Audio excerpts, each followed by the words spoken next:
team is fucking bad. What in the world was he thinking?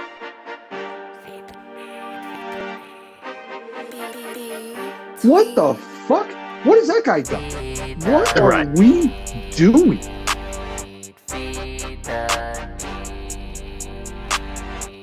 Welcome back to the Feed the Need Fantasy Football Podcast, the #1 fantasy football league in the world. I am your host, Derek Moody. As always, my co-host, the Season 2 Feed the Need champion, Trev Brown. How you doing? What's going on, Derek? Our draft is done. Holy shit. What a day. Rich is the man. We'll talk more about that. But hey, guys, gotta show you something. You can't really see. This is my name.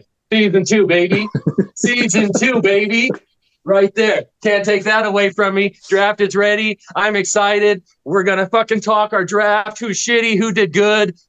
Which, hey, spoiler, maybe no one. But, Derek, what do you think? Dude, it's always so fun because we always do these mocks. We always mess around with it and everything. And you can prepare all you want. You have this draft strategy going in. And then that first pick goes on the board and everything is gone. It's always out the window. Nothing you can prepare. Yeah. I didn't mock at pick 12 one goddamn time. Not one time. I had no idea what I was doing. I did quite a bit of them, so I was all over the place. I did them just kind of quadrant based. And all I'm saying is I've never in my life went receiver, and in Feed the Need. And dude, it was tough, but things fell, and we'll kind of get into it here and get going. But first, that being said, Uncle Rich, dude, you're the fucking man. It's the best because we all call him Uncle Rich. He's none of our uncles. He's just the fucking man. He's every time I see him, it's, hey, Moody, how's it going? And just a great conversation, great dude, great place to draft, and just an amazing host. So again, Rich, thank you so much. Oh, dude, shout out to Rich, and then probably even a bigger shout out to Dawn.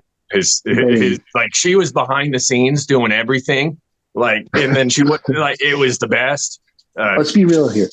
Did Rich make the pulled pork, or did he make the dogs? He made the dogs. Said he did. Guaranteed he did it. No, Guaranteed he did.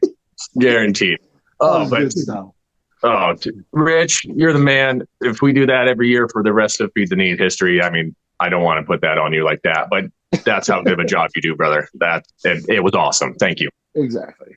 Rich, next year I'll get you a ping pong. No, I don't know what's going on. I couldn't feel my hands. I couldn't hit the ball. But yeah. Anyways, yeah. That being said, Rich, you're the man. I do like his team this year. Just to look ahead, I like Rich's team. I don't love it. But like you said, I don't love really anybody's. But I like Rich's team this year. Okay. We'll see. We'll see. We'll see. Hey, you're just an asshole. But anyways, we're gonna dive right in. Trev, you want to go ahead and do the consensus stuff? Yeah. So I signed up for 2 different kind of consensus ranking, kind of give me advice throughout the season, all that stuff. So first one's Draft Sharks. Second one is Fantasy Pros. They do these really cool consensus rankings, especially drafts, like how you did on the draft and all that stuff. So I have I put all of our names, or essentially just added them up for both of the rankings, and it sped out essentially an average. And so the overall top 5 for this year's Feed the Need draft-wise: Mike, Garrett, Dallas, Jimmy, and Pat Act.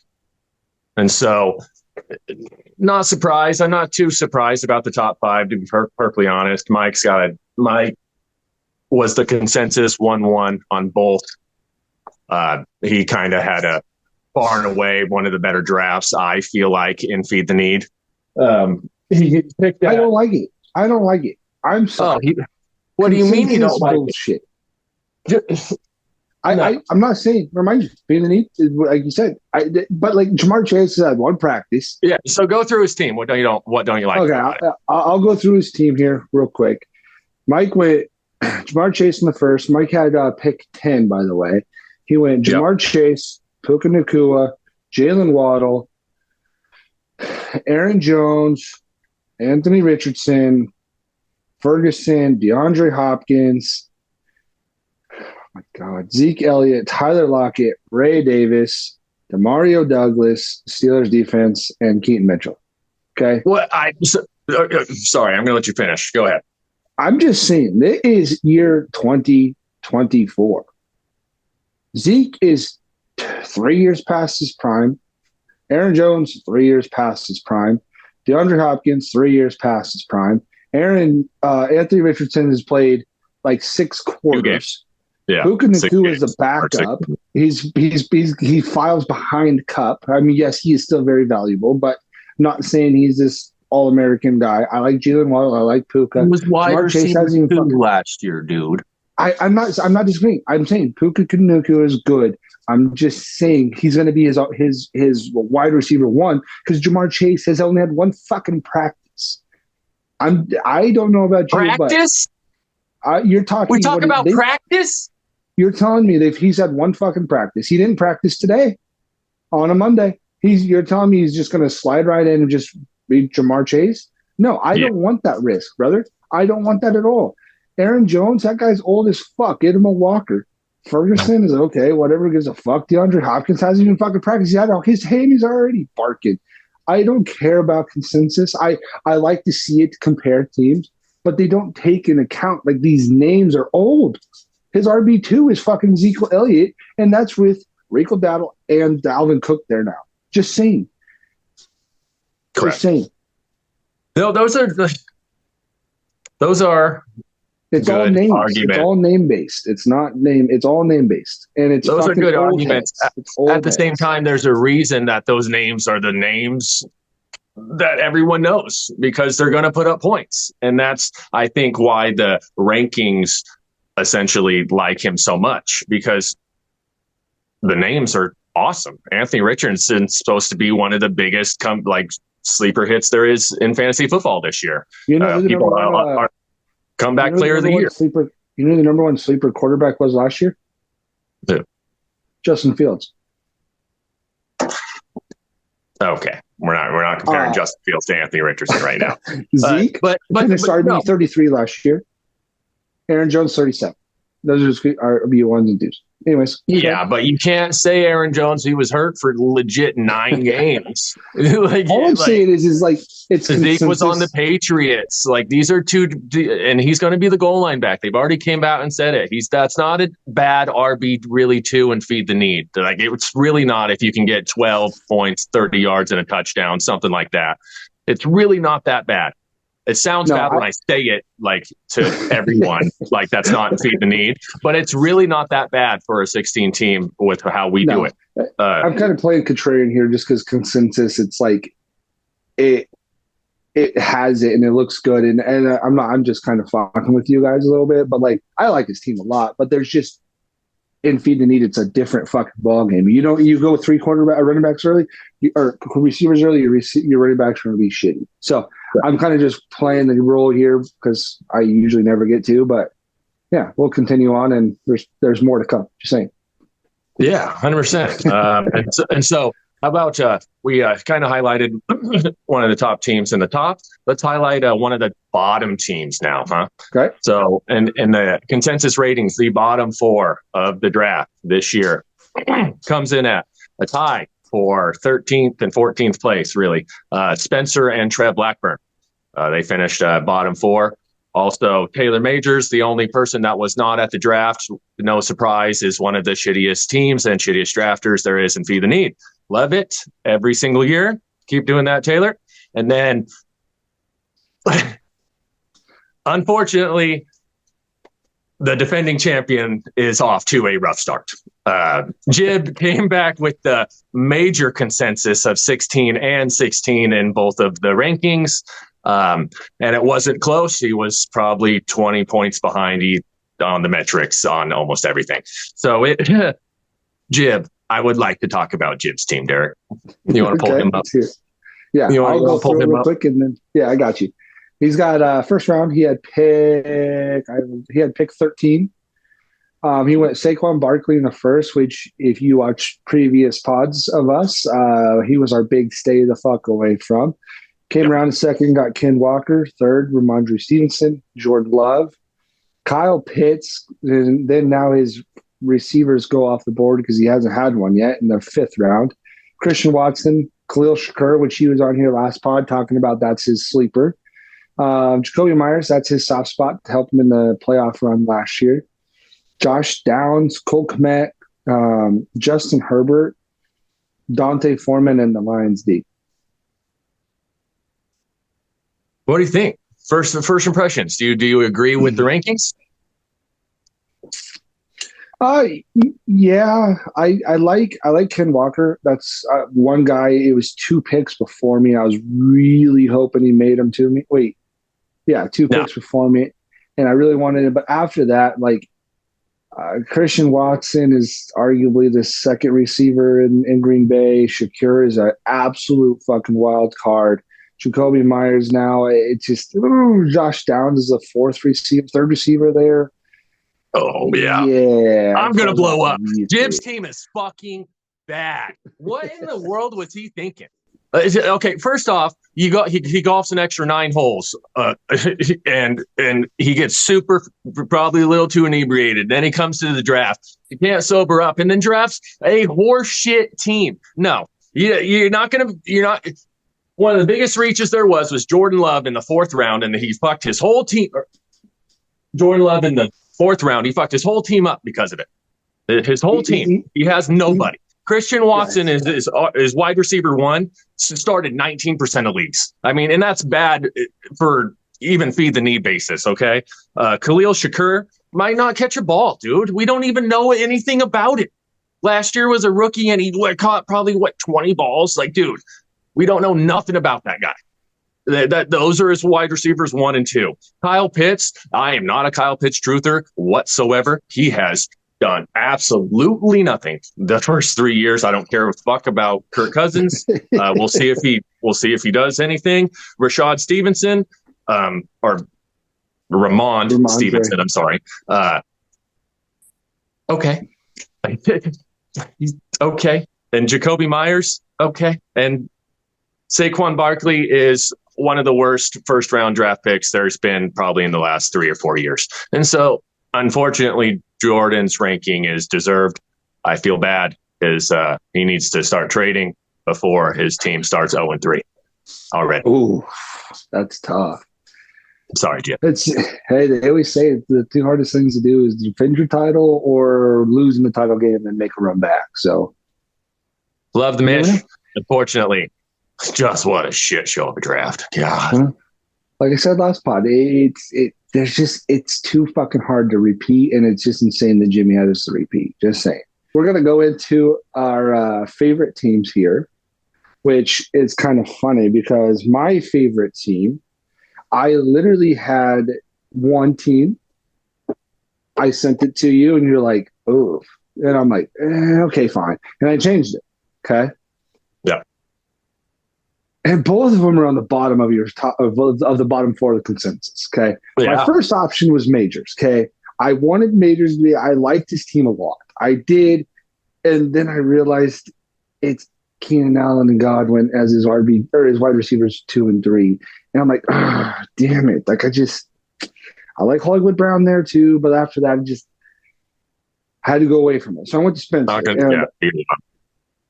I like Spencer's a little bit more because I'm going to go with Spencer as my favorite team. Okay. Let's hear his team. Spencer's team, he drafted at pick 15. He went Kyren Williams, Isaiah Pacheco, Devontae Smith, Michael Pittman, Joe Burrow, George Kittle in the 6th, which to me is a great pick. Lad McConkey, Chuba Hubbard, Michael Wilson, which remind you was one of my huge sleepers, one of the other podcasts. Dontavian Wicks, Ravens D, Brandon Cooks, and then the only write-in of the whole goddamn draft, Trey Sermon. What a bitch. But yeah, that pissed me off. That pissed me off. Yeah, like we have one write-in, man. Like, what are we doing? Oh, Spank always does something like that. Always. Oh, yeah. And it took him 3 minutes to make his pick, too, which was the worst. Because he was the second to last pick of the whole draft. But anyways, you look at his team, and previous pods, we always talk about you got to have a mixture of depth. You got to fill up a whole lineup. You got to have points from everywhere, from the flex to your starters, everywhere. Okay. And you also got to have guys that are boom bust guys that can absolutely win you a week. I think Isaiah Pacheco is a guy that can absolutely win you games this year. I'm not saying Ladd McConkey's going to be great, but I feel like he's just going to get balls thrown his way. I'm not saying he's good, but Mike Wilson, I talked about him. But I mean, he's got 2 stud running backs, a top 5, top 7 quarterback. And then it's just Michael Pittman and Devontae Smith are just going to be Mr. Consistence all year long. And then he gets like George Kittle. Like he's going to have weeks. He might have that 4 catches for 42 yard weeks, which happens. Every fucking tight end does, but he has the capability. Just last year, he had the 3 touchdown game. I don't remember. I think it was against the Eagles. Anyways, he has that capability of having those fucking boom games. So I really like Spencer's team. Spencer's team's okay. Let me bring up Spencer's team real quick. I should have been done that while you were talking. Not a big fan of Kyron Williams, dude. Like he probably did. He probably finished top 10 in the rankings last year. I should know the rankings by heart and all that stuff because we do this podcast. But at the same time, I don't. I don't think he was probably a top 10, but it's not sexy. Number 5, it's the first round. One of those not sexy first round picks that I'm fading hard. But I love Isaiah Pacheco. Michael Pittman is going to be one of the only ones that catch passes there. Josh Downs is there. I don't know Mitchell. Who is it? AD Mitchell. AD, whatever you want to call him. Yeah. Chuba Hubbard is an okay pick for 4 weeks, but I mean, after that, Chuba and if Ladd McConkey don't hit, he's at the drawing board for 2 spots on his team, and if you're down 2 spots early and feed the need, that's not good. That's good. That's the thing too. Is like we said at draft day, we don't know. This is all speculation on our parts. But the from the best draft to the worst draft, obviously it's just a crapshoot. So it's everybody's going to have depth or who's going to hit here or there. I just like Spencer's running backs. They're young, they're healthy. None of his guys have injury concerns. So it's just I like his team. I like it. Joe Burrow's the only one with really injury concern, but stream it. Yeah, and I'll segue into another team that one of my favorite team of the draft, which is crazy to me think because I talk a lot of shit about this guy on the pod. He knows it. We're brothers. And he was the most inebriated out of anybody yesterday. So if you don't already know, it's Dallas. Dallas is my favorite team. He goes, can you go the list order or the draft order for me? Yeah. So Dallas, he went CD. He was pick 5. And he went CeeDee Lamb, Alvin Kamara, Najee Harris, Javonte Williams, Calvin Ridley, Dak Prescott, Tajee Spears. And then he tried to draft who was that tight end? He tried to take Jake Ferguson. It went 40 picks 3 rounds late, 4 rounds late. Jesus Christ. And then he ended up with Dalton Schultz, and then Quentin Johnston, Alexander Madison, Eagles defense, Go Ducks, Troy Franklin, and my sleeper Jalen Tolbert in the 13th. Yeah, let me talk about it. So, Dak Prescott, love. What is he? Number one offensive? Yeah, number one offensive football last year. QB3. He got Dak Prescott way late. Just one of those QBs that luckily he got, and I think that really, really makes Dallas's team. But then you go down, and his running backs are very serviceable. They might be a little old in the tooth, but at the same time, they're going to put up numbers unless Najee Harris goes down like really, really fast. I don't expect him to go down really fast this year, but I think it's more of a like a slight go down. So I think he starts off actually pretty good, maybe the first 5 or 6 weeks before he starts losing carries. So I really don't mind Najee Harris. I like Alvin Kamara. I still think he's there. I don't think Kendre Miller, he would already took over, I think. So I still think they like Kamara a lot there. CeeDee Lamb is obviously one of the best wide receiver, if not the best wide receiver in fantasy football, and it's not even close. Calvin Ridley. What did you tell me he was earlier this year or last year? Ranking wise, was he wide receiver 18? 18. Most positive you said wide receiver 18. Yes, it was. It's super serviceable wide receiver too. Holy shit. Then you're going down to Dalton Schultz. And he's one of the other best QBs in football that loves targeting tight ends. All of a sudden, that offense, it takes another year, takes another step. Dalton Schultz is a really big breakout contender. Javonte Williams, the only one of, obviously, there's Jaleel McLaughlin, but he's the guy. Like, he's the guy that's going to get 20 carries a game, 25 carries a game, maybe 3 or 4 catches a game. Like that. And then Jalen Tolbert is not good. That's the only pick that I don't really particularly like about Dallas's team. But with everything I just said, I believe his floor is pretty high. And that's going to win a lot of games and be the need. And I think that's probably the best draft out of a bunch of mediocrity. Dak Prescott's QB3 last year, and he got him in the, 7th round, you said? 7th round. Yep. And then he goes, Alvin Kamara, he was RB18 last year, which was a down year. Okay, that's fine. Najee was RB22. Javonte Williams was surprisingly RB31, which reminds you, if everybody in Feed the Need has 2 running backs, obviously if you have 3, your third one should be outside the 33 or higher. He has 3 of them inside of it. So I'm like, ooh, okay. And then to top it off, he has Tajee Spears that's RB36 last year. So he has 4 of them. That's just right there. But this is my segue into, I agree his team is very good, but this is my segue into my least fucking favorite pick. Okay. Dallas in round 7. Okay. He's already got Lamb, Kamara, Najee, Javonte Williams, Calvin Ridley, Dak, and a tight end. He's got all of his starters filled besides his last wide receiver, tight end, flex. Yeah, okay? I know. Yeah. So you pick fucking anywhere else besides a defense or a wide receiver, tight end, you're picking a bench spot, okay? And I understand Tajee Spears is sitting there and it's sexy. But guess what? You went with Tajee Spears, and I hate it. I fucking hate it. You picked a 4th running back to sit on your bench when you could have had guys like Keon Coleman. Huge upside. Just saying. These are just receivers here. Or tight ends. Rome Odunze went out from, I don't really care for him. DeAndre Hopkins has potential. Josh Palmer. Somebody's got to catch the ball there. Hollywood Brown, Jerry Jeudy, just saying. Yeah. There's just a lot of other options there. And I understand it's for the need. You want the running back, but you're picking a bench spot. And now what makes it even fucking worse is come around the next way back. And you're like, okay, well, now he's got to pick it because he's already fucked it up.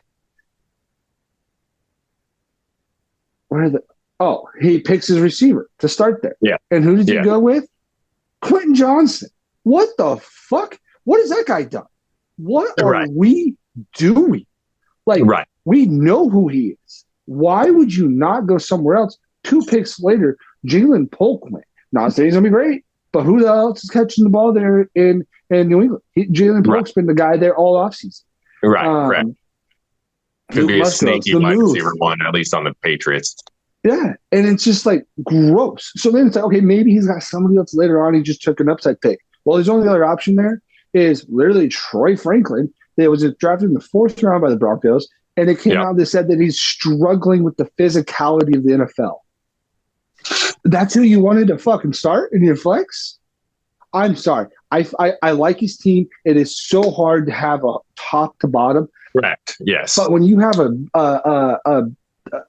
fuck up like that, it really just sets you back. Because now you have to fucking start Quentin Johnston or Troy Franklin every goddamn week. And that is disgusting to me. You could start Tolbert, but like, what is that? Like, he's not going to do enough CDs out. So You want to know what's disgusting to me, Moody? What? My worst pick. Okay. Who I think got the worst pick. This person picked wide receiver 39 in 2023, the ninth wide receiver off the board. You know who this? You know who the person is yet, Moody? I saw your list, so yes, I know who it is. Yeah, it's Drake London that you picked in the second round. He finished 39th last year. 39th. 39 out of 39, and then overall 133. And then you pick him you pick him 111 picks before his actually performance. I just can you walk me through that? Because your team, I was looking at your team, and it would have been so much better if you would have went RB1 like Mixon, or like just like a good RB1 that's going to get the carries, because you don't quite have that. And Drake London is not the guy. He hasn't been the guy. Kirk Cousins isn't going to make him the guy. It's the same argument with Kyle Pitts. I don't think Kirk Cousins makes those two players. I just think they might be duds. So just explain it to me. All I have to say is who's his quarterbacks who's running the ball the last 2 years? He's coming into year 3. He's getting a hold of the league. So year 1, his rookie year. Yeah, go ahead. Finish. His rookie year, he started the season with Marcus Mariota throwing the ball. The guy, I loved him at Oregon, and he came into the NFL, and I don't know what happened. Desmond Ridder finished the season dog shit. Like, those two in the NFL are awful. Started 2023. Oh, who's the quarterback? Oh, Desmond Ridder again. Cool. And then they benched him and went to Taylor Heineke. Dog shit. Those are awful quarterbacks that can't throw the ball. And they got out of their Arthur Smith offense. Get them the fuck out of there. Now you have all these young guys around him. You got Drake London. You have Kyle Pitts is hopefully going to take a step up to take some coverage off them. You got Darnell Mooney going to stretch the field. Bijan Robinson in the backfield. And you're telling me a guy that had 69 catches his rookie year, 72 last year, or 72 his rookie year, 69 last year, 905, and he was finished what? You say 39? 39. Wide receiver 39. Wide Number receiver 39. 133 overall.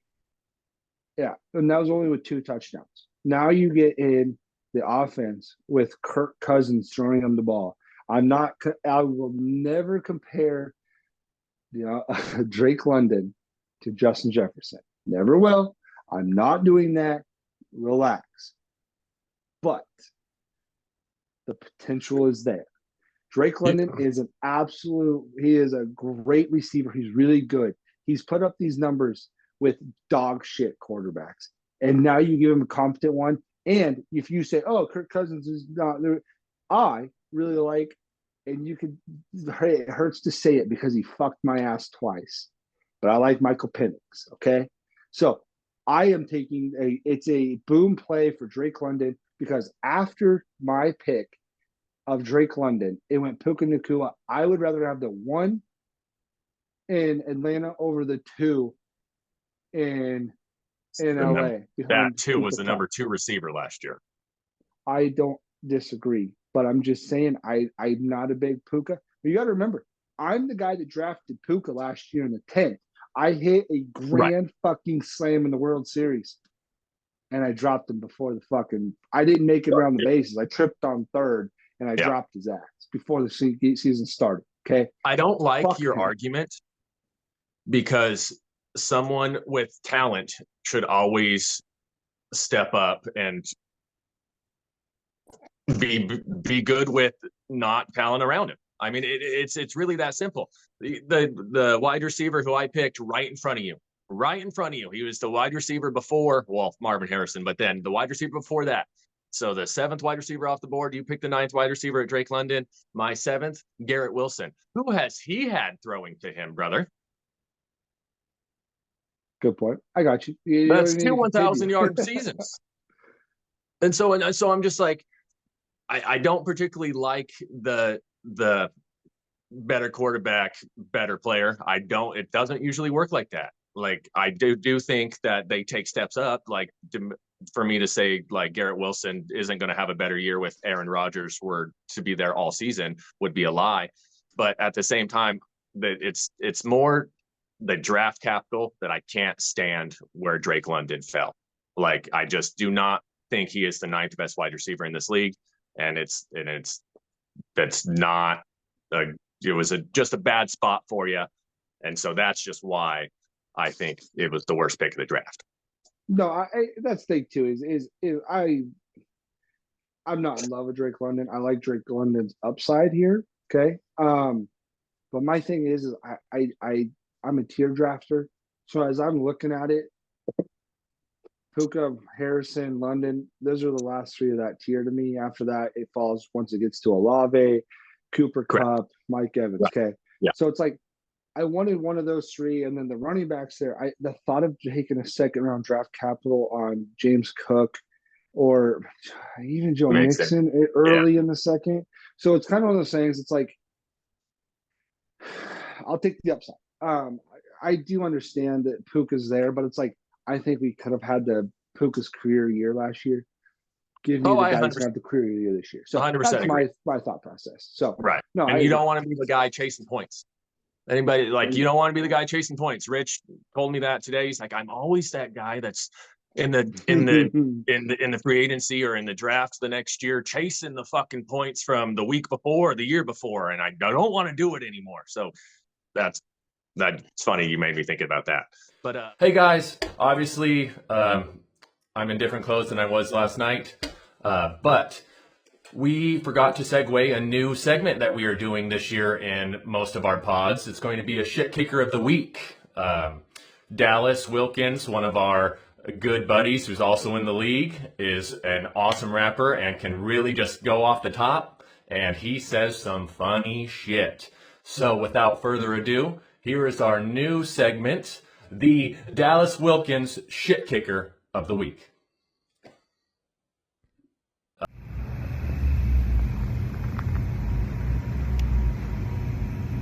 Hi there. I have spent much of the last 72 hours scouring your teams, pondering what I can remember about draft day, which is shaky up to this point. However, upon my research, it has dawned on me how bad some of you still are at this. In my searching, I have found much garbage, poop, doo-doo, so many bad picks. I don't even know where to start, but I can only pick one.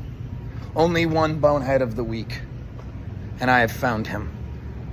I have found him. Before we get to the lucky first ever bonehead of the week award winner, I want to be clear.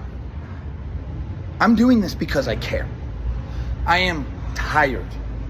It hurts me to see how bad you still are at this. To see how bad this pick I am about to get to was. It hurts. That said, the bonehead, the moron, the worst player of the week, the bonehead of the week is Caleb Knudsen. Zamir White in the third round is one of the worst picks I've ever seen in my entire life. Trevor Brown genuinely thought we were drafting a dynasty team and managed to not pick a pick as bad as this. I am angry. You are in 13 fantasy football leagues a year, and you're still this bad. Congratulations on Bonehead of the Week. But transition, best pick, brother. Who was it? My favorite pick here, a little. I was fighting between two. I'm going to go with my runner up. My runner up was Spencer with George Kittle in the 6th. I absolutely loved it. George Kittle. He's tight ends you don't have the top 3 or 4. Right. It's just crapshoot. So getting George Kittle of all guys that can win you a league or win you a game in the 6th round as your tight end in a 16-teamer. Yeah. I'm just gonna go that way. Spencer. I'm gonna go George Kittle. Fuck it. That's my fucking steal of the draft is George Kittle at pick 6 or in round 6. So you know what his average ADP was? His ADP was 62. So essentially 22 a whole picks round late, after. round and a half. Yeah, round and a half after. Yeah, so that's my pick. I like that a lot. George Kittle right there. And having an advantage in tight end spot that I know when I play a guy and his fucking tight end puts up double to 20 points, it pisses me off because it's just all shit. I hate it. My tight ends never do that because I don't draft them really enough. Yeah, George Kittle, my pick, and that is why Spencer's team is my favorite. I hate it. I got to go work with this guy now. Yeah, and I play him. My best pick of the draft. I'm going to be a really big homer here. Going to be a really, really big homer here because I honestly feel like, and putting ego aside, that I had the best steal/pick of the draft in the 4th round. I was able to grab Sam Laporta, who has an average ADP of 29 at pick 52 in this draft. That just made my team a whole hell of a lot. Just kind of cemented my team. For me to be like a pretty solid team throughout the year. Laporta is going to put up numbers just like he did last year, if not exceed those numbers, because now he has a year in the league, and rookie tight ends usually don't do that well. And if they take a step up in years 2 and 3, the fact he broke all the records last year is just icing on the cake. And so, yeah, getting someone like Laporta when I had to go rookie heavy with Malik Neighbors and Marvin Harrison with Garrett Wilson, and then you add Laporta. Oh, those 4 players are just screaming sex to me. And so getting Laporta in the 4th was an absolute steal, and I think the best pick of this draft. I agree. It's that whole how the hell is this guy still on the board type of deal. And 52 to 29. What is that? 24 picks. I mean, that's a round and a half for the best tight end. Like, that is insane to me. But crazy. It's just crazy. So you do these mocks, and Laporta goes in the 2nd and 3rd round, and George Kittle goes in those 2, and so it's just kind of those guys fall because so many running backs just jump up into that top round. So no, I like it. Let's just hope your young guys, like you said, it screams sex. Hopefully it lasts a lot longer than you do. That's a little bit too much information. It might be the truth, but you didn't need to out me like that. That's dope. Awesome. All right. With that being said, who you got week 1? Do you know? Fucking 4-time Feed the Knee champion, Jimmy. Ooh, you're either gonna knock off just that guy. I was texting. He texted me earlier today, and I was just like, me and him play each other, I swear to God, every year, week 1, and I always lose, and it's the absolute best. And I'm just like, Jaylen Warren is going to put up this awesome stat line of like 120 all-purpose and 2 touchdowns in the first week, and I'm going to lose by 5. And I'm going to try to keep it together already because I want to do positive vibes into week 1. But when this time next week, when after the games are done and I lost to Jimmy by 5 and that exact happens, this smile is going to turn. It's going to turn. So, hey, if I'm not going to freak out, but you're playing Jimmy. You got to get it. Weeks 1 through 4 is good because his running backs are awful. Until Jonathan Brooks comes back, give him something. I got him week 3, so I'm happy about that. I'm excited. I play him week 1 because of his running back situation. That is 100% fact. There you go. Yes. Yeah. I got Spence. Fuck him. Hey. Yeah. You got your With boss. that being said, no, he's not my boss. He's not my boss. All right. With that being said, great pod. Yeah. Well, good luck to everybody. It's the season now, Moody. Dude, it's Monday night. We literally have 2 full days, and then it's game day. Like, do you have anybody going or Thursday? Dude, I don't think so. I got nobody. Just Sunday. Dude, I am a Sunday team, baby. I got Spencer's got Pacheco on Thursday, and I got 3 guys on Friday. So Friday night. Let's go. Sweet. That being said, though, good luck to everybody. Fuck you, Spencer. See you guys next time. Deuces.